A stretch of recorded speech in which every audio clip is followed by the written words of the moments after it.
Hello everyone, welcome all of you stock trading Mantra. So आज का हमारा टॉपिक है कि हम क्लासिक चार्ट पैटर्न की हेल्प से कल किन किन स्टॉक्स के अंदर ट्रेड कर सकते हैं, कल या परसों में कहाँ कहाँ अच्छी ट्रेड की अपॉर्चुनिटी मिल सकती है। तो चलिए देख लेते हैं एक बार। सबसे पहले इंडेक्स का ही चार्ट है मेरे सामने। टाइम फ्रेम है 10 मिनट्स का। 10 मिनट्स का टाइम फ्रेम आई प्रीफर, क्योंकि 10 मिनट का टाइम फ्रेम थोड़ा सा डिफरेंट हो जाता है। 5 मिनट और 15 मिनट से ज़्यादा बेटर 10 मिनट का टाइम फ्रेम काम करता है। तो यहाँ पर एक डिसेंडिंग ट्राइंगल का फॉर्मेशन हो रखा है अगर हम क्लासिक चार्ट पैटर्न की बात करें। सो यहाँ पर एक हमें रेसिस्टेंस मिल गया है, यहाँ पर मिल गया है। सपोर्ट की बात अगर हम करें तो यहाँ से इसने मोमेंटम लिया था, यहाँ पर एक सपोर्ट है, यहाँ पर एक सपोर्ट है। तो अब इम्पॉर्टेंट है कि कल एक्सपायरी है, एक्सपायरी के दिन ये कितनी देर इस रेंज के अंदर ट्रेवल करता है। कुछ इस तरीके का पैटर्न बना करके ब्रेकडाउन आपको देखने को मिलता है। क्या अगर ब्रेकडाउन देखने को मिलता है तो आप कहाँ तक का टारगेट कर सकते हैं। तो आप दो टारगेट यहाँ पर लेकर के चल सकते हैं। फर्स्ट हमारा टारगेट हो सकता है यहाँ पर जो ये यहाँ से बायर आए थे, ये वाला जो जोन है आपका, यहाँ पर छोटा टारगेट होगा। देन यहाँ पर यहाँ से इसमें सेलिंग थी, ये एरिया इंपॉर्टेंट है। एक टारगेट आप यहाँ तक का लेके चल सकते हैं। सो आप यहाँ पर स्टडी कर सकते हैं कि किस तरीके से हमें टारगेट रखना है। तो ये तो हुआ हमारा लेवल्स के बेसिस पर टारगेट। अगर हम कैंडल का ट्रायंगल पैटर्न का अगर हमारा टारगेट होता है तो कितना होता है, हमने डिस्कस किया था। ये जो डिस्टेंस है, this distance is a target after break down. अगर यहाँ पर ब्रेक डाउन होता है और हमें यहाँ कहीं एंट्री मिलती है, इसके बाद में अप्रॉक्स हम यहाँ तक का टारगेट देख सकते हैं, क्योंकि ये जो डिस्टेंस है, this distance will be here. अगर हम ट्रायंगल पैटर्न के ब्रेक डाउन की बात करें तो ये टारगेट आपको यहाँ पर देखने को मिल सकता है, मिल भी सकता है, नहीं भी, बिकॉज एक्सपायरी है। एक्सपायरी रेंज बाउंड भी हो सकती है, हो सकता है कल की बजाय अगर ये ट्रायंगल फॉर्मेशन होता है और ब्रेक डाउन होता है तो ये मोमेंटम आपको परसों को देखने को मिले। और अगर ट्रेंड का कॉन्टिन्यूशन होना होगा तो इसको अपसाइड में यहाँ से ब्रेकआउट देना होगा। तो ब्रेकआउट के लिए हम वेट करेंगे। अगर हमें ब्रेकआउट ट्रेड करना होगा तो भी हम यहाँ पर इसके ऊपर बुलिश कैंडल क्लोज होने का वेट करेंगे, उसकी नेक्स्ट कैंडल पर ही हम अपनी ट्रेड रखेंगे। And target will be again this one. Expiry है तो संभल करके आपको ट्रेड करना होगा, रेंज बाउंड रह सकता है और प्रीमियम डीके फास्ट होता है। सो लर्न कर सकते हैं आप कि किस तरीके से पैटर्न्स काम करते हैं। तो चलिए दूसरी जगह देख लेते हैं। मेरे सामने है टीसीएस का चार्ट। अगेन मैंने 10 मिनट का टाइम फ्रेम यहाँ पर लगाया हुआ है। अगर आप देखेंगे, दिस इज़ द 10 मिनट। कल यहाँ पर एक बहुत ही अच्छा ट्रेड मिला था फ्लैग पैटर्न का। उससे पहले अगर आपको याद होगा, पिछले वीडियो में जाकर के देखिएगा कि हमने यहाँ पर एक ट्रायंगल बना के रखा था कि हमें जिस भी दिन इस ट्रायंगल का ब्रेक आउट मिलेगा, यहाँ पे पीछे की तरफ हमने इसको ड्रॉ किया था। इस तरीके से एक हमने डिसेंडिंग ट्रायंगल बनाया हुआ था और यहाँ पीछे पीछे सपोर्ट से एक बार इसको थोड़ा और पीछे कर देते हैं। Just wait. सो आप पीछे एक वीडियो में जाकर के देख सकते हैं, जब हमने ट्रायंगल्स की वीडियो बनाए थे क्लासिक चार्ट पैटर्न पे, तो इसको हमने वॉच लिस्ट में अपने रखा था कि यहाँ पर हमें ब्रेकआउट देखने को मिल सकता है। इस एरिया को हम यहाँ पर दो तरीके से ड्रॉ करेंगे। चूँकि नीचे से यहाँ से प्राइस को पुश मिला है तो ये जो हमारा टारगेट के लिए है, टारगेट के लिए हम जो एरिया टारगेट करते हैं वो ये होता, इतना आपका जो है समवेयर इतना एरिया आपको ऊपर की तरफ, और वो यहाँ पर टारगेट मिला है अप्रॉक्सीमेटली। सो एक तो ये तो था एक लंबे टाइम के लिए पैटर्न। लोकल स्ट्रक्चर की हमने बात की थी, उसको भी समझ लेते हैं। What is local structure? Local structure हमने बात की थी कि जब भी ब्रेकआउट एंड ब्रेक डाउन होते हैं तो वहाँ लोकल स्ट्रक्चर फॉर्मेशन होता है, उसके बेसिस पर भी आप ट्रेड कर सकते हैं। तो यहाँ पर इसने एक फ्लैग का फॉर्मेशन किया। अगर आप यहाँ पर देखें कि इस तरीके से इसने फॉर्मेशन किया और उसका ब्रेकआउट दिया, तो this is called local structure. Locally इसने यहाँ पर जो ये फ्लैग बनाया, फ्लैग पेनेंट पैटर्न, तो इसका यहाँ पर इसने ब्रेकआउट दिया और जो टारगेट था इसके अकॉर्डिंगली ऊपर मिला। जो फ्लैग एंड इसका जो पेनेंट का जो टारगेट होता है वो इतना यहाँ पर बड़े आराम से मिला। तो this is called local structure. अगर आप फ्लैग के बेसिस पर भी ट्रेड करते तो यहाँ पर एक अच्छी ट्रेड थी। एनीवेज, अब देख लेते हैं कि अभी इसमें क्या आगे पॉसिबिलिटीज़ बन सकती हैं। तो इसने अगर अभी आप देखें कि प्राइस के अंदर जो यहाँ से कंसोलिडेशन शुरू हुआ है, एक डाउन आप कह सकते हैं डिसेंडिंग चैनल इसने यहाँ से बनाना शुरू किया। अब इसका अगर मैं इसको एक्सटेंड कर दूँ, ये वाला जो रेसिस्टेंस लेवल है, अगर मैं इसको एक्सटेंड कर दूँ, late me extend this level. इसको अगर मैं एक्सटेंड कर देती हूँ लाइक दिस, और इसको हम एक जोन की तरह यहाँ से एक्सटेंड कर देते हैं, तो एग्जैक्टली इस समय ये यहाँ पर इसने आज सपोर्ट लिया। बट अच्छा होता कि इस एरिया को ये रेस्पेक्ट करता, इस एरिया को ये रेस्पेक्ट करता। मेरे कहने का मतलब है कि इसको इस एरिया से नीचे नहीं जाना चाहिए था। तो अब देखना इम्पॉर्टेंट हमें ये है कि जो इसने डिसेंडिंग चैनल यहाँ से शुरू किया है, यहाँ पर हमें एक रेसिस्टेंस मिल गया है। हमारा टाइम फ्रेम है 10 मिनट का, यहाँ पर हमें रेसिस्टेंस मिला है, यहाँ पर हमारा सपोर्ट है, यहाँ पर सपोर्ट है। तो क्या ये इस चैनल को ब्रेकआउट देगा या ब्रेक डाउन देगा? ब्रेकआउट देगा, बुलिश, इस बुलिश ट्रेंड का कंटिन्यूशन करेगा, या फिर इस को ट्रेंड रिवर्स करेगा। तो अगर हम इसे दोनों तरीके से देखते हैं, तो अगर इसको ये ब्रेक डाउन देता है तो ब्रेक डाउन के केस में नीचे रेड कैंडल क्लोज होने पर जो भी कैंडल ब्रेक डाउन देगी डिसेंडिंग चैनल को, उसे नेक्स्ट कैंडल के अंदर आप एंट्री करके यहाँ तक के टारगेट के लिए अपनी ट्रेड रख सकते हैं। इतना ही टारगेट आपको मिलेगा, क्योंकि सपोज यहाँ कहीं आपकी एंट्री होगी और यहाँ कहीं आपका टारगेट होगा, तो इतना टारगेट ही आपको मिलेगा। इतना ही यहाँ से रेसिस्टेंस से लेकर के सपोर्ट के बीच की डिस्टेंस है, जो कि हमने असेंडिंग एंड डिसेंडिंग चैनल्स में डिस्कस किया था कि किस तरीके से आप अपना रिस्क रिवॉर्ड रेशियो टारगेट रख सकते हैं। तो यहाँ पर आपको ध्यान रखना है, कल अगर यहाँ से आपको इस चैनल का ब्रेकडाउन मिलता है तो आपको छोटी सी एक ट्रेड यहाँ पर मिल सकती है। ब्रेकआउट के लिए आपको वेट करना होगा। ब्रेकआउट यहाँ पर तभी आप ट्रेड करेंगे अगर ये इस लेवल के ऊपर क्लोजिंग पॉजिटिवली देता है, तो ही हम कुछ इसके बारे में, ब्रेकआउट के बारे में सोचेंगे। बाकी अगर ये फ्लैट ओपन होता है तो स्कैल्पिंग के लिए आप एक ट्रेड देख सकते हैं। अगर यहाँ से एक छोटी ट्रेड बन सकती है स्कैल्पिंग की, अगर ये एक बार, हालांकि मुझे नहीं लगता इस एरिया की टेस्ट के लिए, अगर इसको ब्रेक डाउन देना होगा तो ये यहाँ से ब्रेक डाउन के लिए नीचे आ सकता है। तो अभी अपसाइड इसमें आप जब तक चैनल क्रॉस ना हो जाए, ये इसका जो अपर पार्ट है ये क्रॉस ना हो जाए, आप इसको अवॉइड करिए। डाउन साइड के लिए हम इसको थोड़ा सा देख करके चल रहे हैं कि अगर नेगेटिव क्लोजिंग यहाँ पर होती है किसी कैंडल की एंड उसके नीचे हम शॉर्ट करेंगे यहाँ तक के टारगेट के लिए। सो नेक्स्ट देख लेते हैं हैवेल्स के अंदर मैंने 15 मिनट का चार्ट लगाया हुआ है। 15 मिनट पर अगर आप देखेंगे इसने एक राइजिंग वेज यहाँ पर बनाया हुआ है। अब ये मैंने इसीलिए सेलेक्ट किया है कि यहाँ पर दो चीज़ें डिस्कस करनी है कि यहाँ पर सपोर्ट रेसिस्टेंस कैसे बने, प्लस लोकल स्ट्रक्चर क्या बना है, क्या यहाँ पर हमें एक अच्छा ट्रेड मिल सकता है। तो यहाँ पर हमें रेसिस्टेंस, काफ़ी टाइम हमें रेसिस्टेंस मिल चुके हैं ऊपर की साइड में। सपोर्ट यहाँ पर एक बार मिला, इसको हम सपोर्ट तब कहेंगे, देखिए अगर इसको ज्वाइन करने की बात होती है तो आप इसको, अगर इसको ज्वाइन करते हुए करेंगे तो थोड़ा सा अपसाइड की तरफ लाइन जाएगी।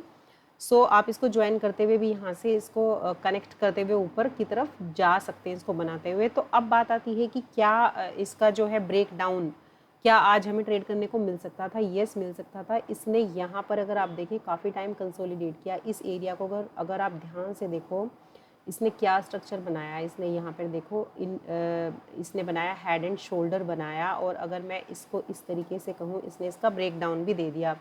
So this structure is called local structure. किसके कंपैरिजन में लोकल स्ट्रक्चर है ये? अगर मैं पूरा ये राइजिंग वेज की बात करूँ तो यहाँ लोकल स्ट्रक्चर जो लास्ट स्विंग्स क्रिएट करते हैं, दैट आर लोकल स्ट्रक्चर, वो लोकल स्ट्रक्चर हैं।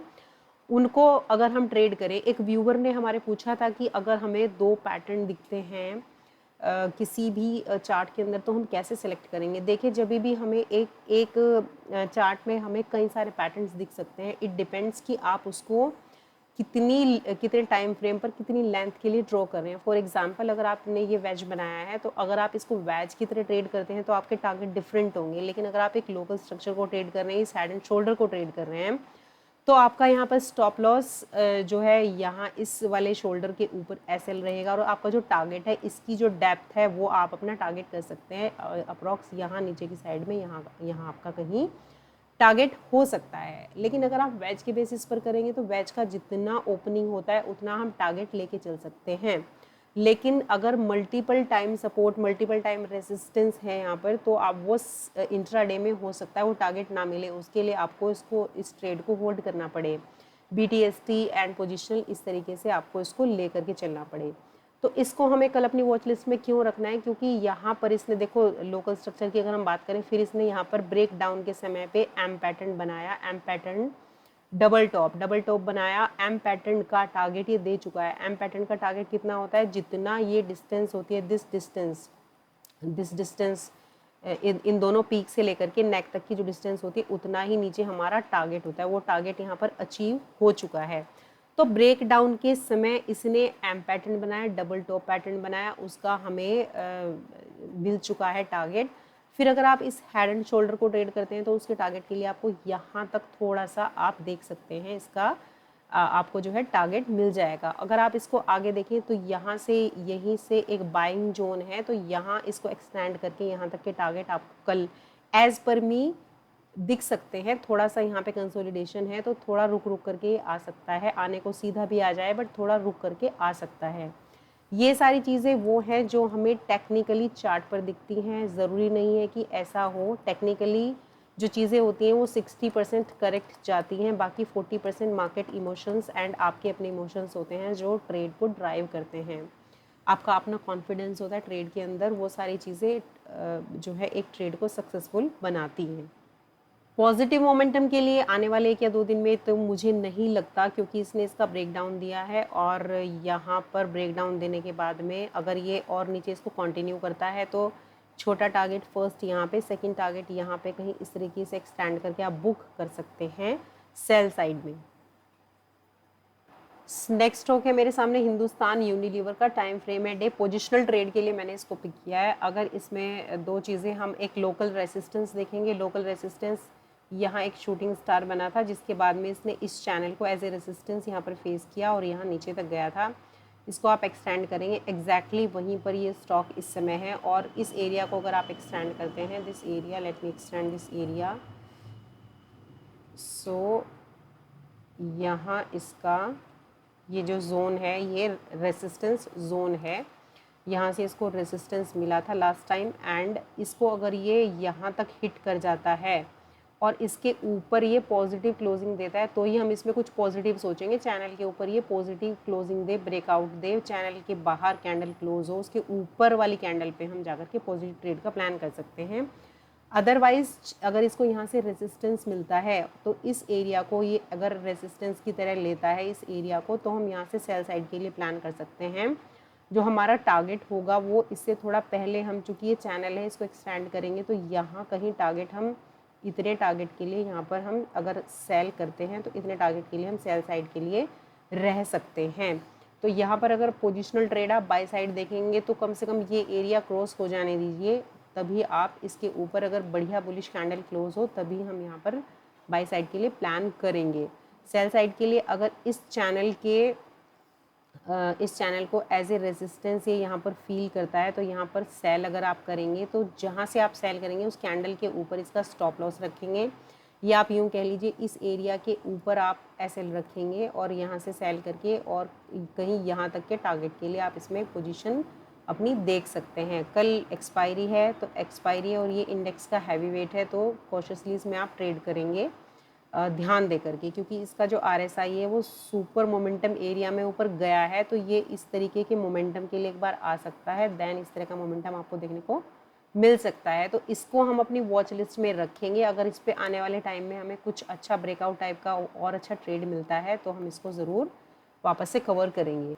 नेक्स्ट स्टॉक है हमारा HDFC। पोजिशनल के लिए ही इसको भी हम वॉच लिस्ट में डालेंगे, इंट्राडे के लिए नहीं हम बात कर रहे हैं। इसमें ट्रेड का हमारा क्या क्राइटेरिया रहेगा, आप यहाँ पे एक ये लाइन ड्रॉ करेंगे जो कि रहेगी इसका सपोर्ट, एंड यहाँ पर लोकल ये एक ट्रायंगल आप यहाँ पर ड्रॉ करेंगे रेजिस्टेंस के फॉर्म में। इसको ये ले रहा है, यहाँ पर रेजिस्टेंस था, यहाँ पर था एंड यहाँ पर था। सो अगर ये इसका ब्रेकआउट देता है विद वॉल्यूम देता है, RSI भी हमारा फेवरेबल होगा। हालांकि RSI में अगर आप यहाँ से देखें तो अपसाइड यहाँ पर शुरू हो चुका है यहाँ पर, जबकि इसने यहाँ पर पैरेलल है, यहाँ पर RSI के अंदर अपर जो है ये बॉटम्स अपर बननी शुरू हो गई हैं। एंड अब हमें देखना क्या है, यहाँ पर भी अगर आप देखें यहाँ पे इसने जो ये W बनाया है, ये टॉप ऑलमोस्ट सेम हाइट पे हैं, जबकि यहाँ पे हमें नीचे दिख रहा है। तो RSI के अंदर तो डाइवर्जेंस दिखता है। सो वेट करिए, इसका अगर ब्रेकआउट होता है तो हम इसको ऊपर की तरफ ट्रेड करेंगे, ब्रेक डाउन होता है तो नीचे की तरफ ट्रेड करेंगे। बहुत ही जल्दी इसमें डे टाइम फ्रेम पर आपको एक अच्छी ट्रेड यहाँ पर मिलेगी, अपसाइड या डाउन साइड। इसको आपको अपनी वॉच लिस्ट में रखना है। ट्रेड कैसे करेंगे, अगर ब्रेकआउट होता है तो ऊपर बढ़िया सी बुलिश कैंडल से ब्रेकआउट हो, उसकी अगली कैंडल पे बाई करना है, वॉल्यूम होना चाहिए, RSI फेवरेबल होना चाहिए। ब्रेकडाउन कैसे ट्रेड करना है, नीचे की साइड में जो कैंडल ब्रेकडाउन देगी उससे नेक्स्ट कैंडल की में आप जो है अपना बाई कर सकते हैं। रिस्क रिवॉर्ड रेशो फेवरेबल नहीं होगा तो छोड़ देना ट्रेड को, बिकॉज ऐसा ना हो बहुत बड़ी कैंडल ने ब्रेकडाउन दिया या बहुत बड़ी कैंडल ने ब्रेकआउट दिया तो वहाँ पर रिस्क रिवॉर्ड रेशो आपका बिल्कुल भी फेवरेबल नहीं होता। तो हमें ये भी ध्यान रखना है कि ब्रेकआउट देने वाली कैंडल को अगर हम ट्रेड कर रहे हैं तो वहाँ पर रिस्क रिवॉर्ड रेशो हमारा फेवर में होना चाहिए। सो अगर इस पर कुछ ट्रेड बनी तो हम जल्दी ही अपडेट करेंगे इस पर भी। HDFC को अगर आप 1 आवर के टाइम फ्रेम पर एक बार एनालाइज करें तो इसमें एक इम्पॉर्टेंट चीज़ देखने को मिलती है। अगर मैंने ये एरिया यहाँ पर मैं सपोर्ट इसका ड्रॉ कर देती हूँ, सपोर्ट मैंने यहाँ पर ड्रॉ कर दिया है, तो अगर आप देखेंगे सपोर्ट यहाँ पर ड्रॉ करने के बाद में ये जो फर्स्ट सपोर्ट सेकंड सपोर्ट, तो ये वाला जो ये पैटर्न यहाँ पर बना है, this is called morning star, इसने इस सपोर्ट को टच नहीं किया, यानी कि ऊपर की तरफ बना है। तो हम ये कह सकते हैं कि अगर इसका ये बॉटम बन गया होगा तो हमें यहाँ पर ब्रेकआउट मिल सकता है। इसको आप ड्रॉ करके रखेंगे और इसका जो ब्रेकआउट होगा, ब्रेकआउट के लिए हो सकता है ये रेडी हो रहा हो, ये यहाँ पर एक पुल बैक यहाँ से इस तरीके से कुछ आपको देखने को यहाँ पर मिल जाए जल्दी, तो इसको वॉच लिस्ट में हमें ज़रूर रखना है। वहीं इसमें एक और चीज़ है, ये अगर इसका टॉप है, ये जब तक इस टॉप को क्रॉस ना करे तब तक हमें पॉजिटिविटी यहाँ पर एक्सपेक्ट उतनी नहीं करनी चाहिए। So let us wait, triangle pattern का ब्रेकआउट हो और ये रेसिस्टेंस निकल जाने दीजिए इसका, देन इसमें हम कुछ पॉजिटिव सोच सकते हैं। बट वॉच लिस्ट में ज़रूर रखिए, कंसोलिडेशन चल रहा है, प्लस RSI को इस एरिया में 60 से ऊपर आने दीजिए। यहाँ पर थोड़ा टाइम कंसोलिडेट करें तो हम इस तरह का मोमेंटम एक्सपेक्ट कर सकते हैं, अगर अदरवाइज़ तो नहीं तो हो सकता है फिर यहाँ से ब्रेकडाउन भी देखने को मिल सकता है। प्लस डिपेंड करता है कि निफ्टी का सेंटिमेंट कैसा है, निफ्टी का हैवी वेट है, निफ्टी के साथ में ज़रूर इसको आप क्लब करके देखेंगे। एक HCL टैग देख लेते हैं। HCL टैग के अंदर हमें यहाँ पर ये तो हमारा नो ट्रेडिंग जोन रहेगा, इसके नीचे शॉर्ट कर सकते हैं। SL रहेगा हमारा, इसके ऊपर SL रख के इसके नीचे शॉर्ट कर सकते हैं यहाँ तक के टारगेट के लिए। बहुत प्रॉमिसिंग तो ट्रेड नहीं दिखती है ये, बिकॉज़ यहाँ पर यहाँ तक का भी हो सकता है, यहाँ से इसको फिर थोड़ा सा सपोर्ट मिल जाए तो इसको आई विल अपडेट दिन में, अगर कल इसमें कुछ डेवलपमेंट मुझे लगता है तो आई विल अपडेट। इसके बाद में लास्ट स्टॉक देख लेते हैं, रिलायंस में 15 मिनट का चार्ट है मेरे सामने। एक राइजिंग वेज का पैटर्न है, राइजिंग वेज में यहाँ से रेसिस्टेंस हो चुका है, यहाँ से रेसिस्टेंस हो चुका है, यहाँ से रेसिस्टेंस हो चुका है, this is support and this is support, this is support, तीन टाइम रेजिस्टेंस एंड सपोर्ट हो चुके हैं, राइट। सो अब इम्पॉर्टेंट है देखना कि ये अपसाइड डाउन साइड क्या होता है। डाउन साइड जो वेज है, जो वेज का अपना ये जो सेंटीमेंट है वो डाउन साइड की तरफ होता है, तो यहाँ पर आपको बहुत संभल के ट्रेड करना होगा। ये कल क्या कर सकता है, एज़ पर मी कुछ ऐसा ये कर सकता है, लाइक यहाँ पर ये एक रेंज बना रहा है, सो कल ये हो सकता है यहाँ इसी तरीके से कुछ इस रेंज में ऊपर नीचे या यहाँ पर होता रहे और कल ब्रेकडाउन ना दे, और हो सकता है थोड़ा सा लाइक यहाँ पर कुछ इस तरह की क्लोजिंग दे और परसों निगेटिविटी के लिए आए। तो परसों या कल अगर ये ब्रेकडाउन के लिए आता है तो आपको कहाँ तक का टारगेट अपना ट्रेड करना है, आपको यहाँ इसको एक्सटेंड कर लेना है यहाँ तक के लिए, तो आपको अपना फर्स्ट टारगेट ट्रेड करना है एंड सेकंड टारगेट भी जहाँ से ये बाइंग इनिशिएट हुई थी आपकी। ट्रेड कैसे करनी है, ट्रेड तभी करनी है अगर आपको इस वेज का ब्रेकडाउन मिलता है एंड इसके आप कोशिश करिएगा कि कल पहले वेट करें, एकदम से ट्रेड ना करें, क्योंकि कल मुझे पूरी एक्सपेक्टेशन है कि फर्स्ट हाफ में तो एटलीस्ट यही सब यहाँ पर रेंज बाउंड स्ट्रक्चर रहने वाला है। हो सकता है ये थोड़ा सा यहाँ से कुछ इस तरीके से भी जाए एंड यहाँ पर कुछ इस तरीके का मतलब ये फॉर्मेशन करते हुए ब्रेकडाउन या तो सेकेंड हाफ में दे या फिर परसों ब्रेकडाउन दे, तो इसके नीचे हम इसका ब्रेकडाउन ट्रेड करेंगे। थोड़ा सा एसएल हमारा बड़ा होगा लेकिन कंफर्म हो जाएगा, क्योंकि इसके नीचे अगर आप इसको एक बार इरेज कर देते हैं, अगर आप इसके ब्रेकडाउन को ट्रेड करते हैं तो रिस्की हो जाएगा, क्योंकि यहाँ पर अच्छा सपोर्ट इसने बनाया हुआ है। सो यहाँ तक कि इतने छोटे से टारगेट के लिए कभी हम ट्रेड नहीं करते, तो या तो इसके नीचे सेल साइड के लिए कुछ बेरिश कैंडल क्लोज हो तो हम इस टारगेट के लिए एंड इस टारगेट के लिए बैठेंगे। सो लेट्स सी कि इसमें हमें कल जो है किस तरफ का टारगेट मिलता है। तो ट्रेड करना हमारा सेल इसके नीचे ही हम बनाएंगे, हमेशा याद रखिएगा। बहुत छोटे टारगेट के लिए हमें नहीं बैठना है। अब यहाँ पर हमें जो वेज है, वेज हमारा वेज का ब्रेकडाउन हमें लग रहा है, प्लस हमने यहाँ पर देखा आरएसआई भी अगर आप देखें, सो आरएसआई का मैं ये पॉइंट यहाँ पर मैंने बनाया एंड एक पॉइंट मैंने यहाँ पर बनाया। तो अगर आप देखेंगे आरएसआई के अंदर डाइवर्जेंस, यहाँ पर आपको अपसाइड ज़्यादा दिख रहा है लेकिन यहाँ पर डाउन साइड ज़्यादा दिख रहा है। तो हमारा यहाँ पर क्या क्या पॉइंट्स हो गए हमारे पास, एक तो हमें आरएसआई जो है डाइवर्जेंस है आरएसआई के अंदर, प्लस हमारा जो है एक राइजिंग वेज बन रहा है। तो राइजिंग वेज का ब्रेकडाउन यहाँ पर हो सकता है। ब्रेकडाउन पे आपको ध्यान देना है कि किस तरह का लोकल स्ट्रक्चर यहाँ पर बनेगा, जिस समय ये एरिया इंपॉर्टेंट है। यहाँ पर क्या लोकल स्ट्रक्चर हो सकता है, छोटा सा यहाँ पर हेड एंड शोल्डर बन के ब्रेकडाउन हो सकता है यहाँ पर एम पैटर्न डबल टॉप बन के ब्रेकडाउन हो सकता है यहाँ पर कोई ऐसा कैंडल स्टिक पैटर्न बन जाए, बड़ी सी बेरिश कैंडल बन जाए। तो ये सब चीज़ें डायनामिक होती हैं कि इस रेंज को ये किस तरीके से ब्रेक डाउन देगा और किस तरीके से आप यहाँ पर ट्रेड लेंगे। आज मैं आपसे बोल दूँ तो कल जो स्ट्रक्चर चेंज होगा उसके अकॉर्डिंग आप तभी ट्रेड कर सकते हैं अगर आपकी टेक्निकल एनालिसिस स्ट्रॉन्ग है, प्राइस एक्शन पर आपकी पकड़ है। कभी भी डायनामिक मार्केट में किसी और के दिए हुए लेवल्स पर अगर आप ट्रेड करते हैं तो कभी भी वो लेवल्स फेल हो सकते हैं और आपको पता भी नहीं चलेगा कि आपको स्टॉप लॉस लेकर के निकलना भी है कि नहीं निकलना है। आप हमेशा एक कन्फ्यूजन की स्टेट में रहेंगे। तो उससे बेटर है कि आप लर्न करिए।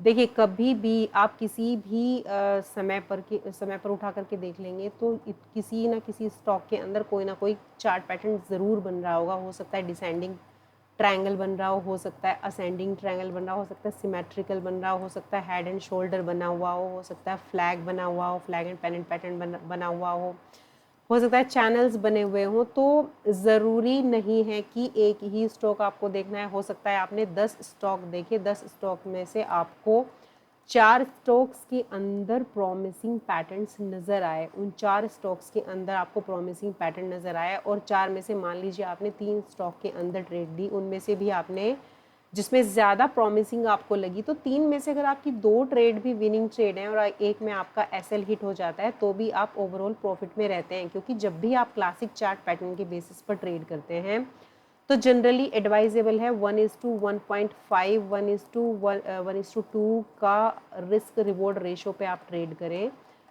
इतना अगर आपको मिल रहा है तो आप ट्रेड करें। तो भी अगर आपकी 3 में से 2 ट्रेड विनिंग हैं तो आप प्रॉफिट लेकर के ही वहाँ से निकलेंगे। सपोज़ आपने 2 ट्रेड लिए हैं, आपकी एक विनिंग है और एक आपकी लॉस है, तो आपको थोड़ा सा प्रॉफिट आपकी पॉकेट में जाएगा क्योंकि आपने रिस्क रिवॉर्ड रेशो 1:1.5 रखा हुआ है। तो कोशिश करिए कि अगर आप 3 स्टॉक के अंदर अगर आप सिर्फ कैश के अंदर ट्रेड करते हैं तो अपना जो स्टॉक सिलेक्शन है एटलीस्ट आप रात को बैठ करके इसको एक हैबिट बनाइए। आप डे क्लोज होने के बाद में शाम को आप बैठिए और शाम को देखिए कि क्या क्या चार्ट पैटर्न्स किन किन स्टॉक्स के अंदर बन रहे हैं। आप ज़्यादा नहीं, बहुत ज़्यादा आपको इधर उधर घूमने की ज़रूरत नहीं है। आप इंडेक्स के टॉप 20 भी लेकर के चल सकते हैं। इंडेक्स के टॉप 20 स्टॉक्स तो भाई आप देख ही सकते हैं। आप किसी के ऊपर डिपेंडेंट क्यों होना कि मुझे कोई स्टॉक्स के लेवल देगा तो ही जाकर के मुझे ट्रेड करनी है। आप इंडेक्स की टॉप 20 उठाइए, उन टॉप 20 में से अगर आपको 5 के अंदर या 4 के अंदर या 3 के अंदर बहुत ही प्रॉमिसिंग पैटर्न नज़र आ जाते हैं, ट्रायंगल्स, डिसेंडिंग असेंडिंग चैनल्स नज़र आते हैं, हेड एंड शोल्डर नज़र आता है, फ्लैग नज़र आता है, WM, तो कहीं ना कहीं आप अपने लेवल्स को मार्क कर सकते हैं। नेक्स्ट डे के लिए अपनी एक ट्रेड प्लान कर सकते हैं। ज़रूरी नहीं है कि वो नेक्स्ट डे आपको प्रॉमिसिंग ट्रेड मिले। हो सकता है फर्स्ट हाफ में ही मिल जाए, हो सकता है सेकंड हाफ में मिले, हो सकता है ना फर्स्ट हाफ में मिले ना सेकंड हाफ में मिले। स्टॉक ने आपके अकॉर्डिंग मूव नहीं किया तो ट्रेड नहीं करना है। ज़रूरी नहीं है ट्रेड करना। जो पैसा पॉकेट के अंदर है उसको पॉकेट में रहने दीजिए, डीमैट में रहने दीजिए। अगर प्रॉमिसिंग सेटअप नहीं मिलता है तो अवॉइड द ट्रेड नहीं करना है। अगर आपको बिल्कुल प्रॉमिसिंग सेटअप मिल रहा है, फॉर एग्जांपल मुझे दिखता है कि यहाँ पे एक ऐसा ट्रायंगल बना हुआ है और बिल्कुल प्राइस जो है यहाँ पर हिट कर रहा है, बार बार उसको ब्रेकआउट देने की कोशिश कर रहा है, लोकल स्ट्रक्चर फेवरेबल है, फ्लैग बना हुआ है, ब्रेकआउट हो रहा है, so it will be a promising trade कि छोटा सा इस स्विंग के नीचे मैंने एसएल डाला और ब्रेकआउट कैंडल के ऊपर मैंने ट्रेड इनिशिएट किया और इतना टारगेट मैंने ऊपर रखा, तो it will be a good trade, तो प्रॉमिसिंग ट्रेड मैंने ले ली।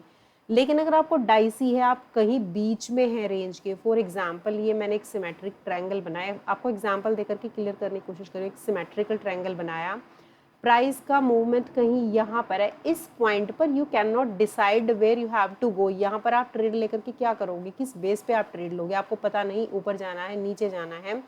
तो ट्रेड जब भी लो, सपोर्ट रेजिस्टेंस पर अपने एक सेटअप के साथ लो, जिससे कि छोटा एसएल हो और आपका रिस्क रिवॉर्ड रेशो भी अच्छा हो। अब ये पॉसिबल कब होगा, अगर आप एटलीस्ट 15-20 स्टॉक रात को देखते हैं। अगर आप ट्रेड नहीं भी करते, मैंने माना कि आप 1 से 2 महीने तक ट्रेड नहीं कर रहे हैं, आप सिर्फ और सिर्फ रात में बैठ करके 20 स्टॉक देखते हैं, उसके अंदर पैटर्न्स ढूंढने की कोशिश करते हैं और आप पैटर्न्स आइडेंटिफाई करने लगते हैं, तो बिलीव मी, आप मेरी बात को कहीं लिख करके रख लीजिएगा, with in few months you will be profitable trader. क्योंकि प्राइस एक्शन 70% है, बाकी आपका सारा का सारा माइंड गेम है, आपका इमोशनल कंट्रोल है, आपका अपने ऊपर किस तरीके से कंट्रोल करते हैं, किस तरीके से स्टॉप लॉस लेते हैं, ये सारी चीज़ें मैटर करती हैं, किस तरीके से रिस्क और मनी को आप मैनेज करके चलते हैं। So make it a habit, scrutiny कीजिए स्टॉक्स की, पैटर्न्स के बेसिस पर लेवल्स मार्क कीजिए, प्रॉमिसिंग ट्रेड का वेट कीजिए, मिलती है तो ट्रेड कीजिए, नहीं मिलती है तो मत कीजिए। सो अभी के लिए इतना रखते हैं। अगर आपको ये वीडियो पसंद आया होगा तो please hit the like button, channel पर नए हैं तो सब्सक्राइब ज़रूर कीजिएगा, बेल आइकन को हिट करना मत भूलिएगा, जिससे कि आपको आने वाले हर एक नए वीडियो की नोटिफिकेशन मिल सके। दोस्तों के साथ शेयर ज़रूर कीजिएगा, चैनल नया है तो इस चैनल को आपका सपोर्ट बहुत ज़रूरी है। और अगर आप technical analysis, chart patterns, candle stick patterns and option trading और इन सब का बेसिक्स अगर स्टडी करना चाहते हैं तो चैनल के ऊपर वीडियोस डले हुए हैं, आप जा करके कर सकते हैं। फिर मिलते हैं एक नई वीडियो के साथ। Thank you, bye bye.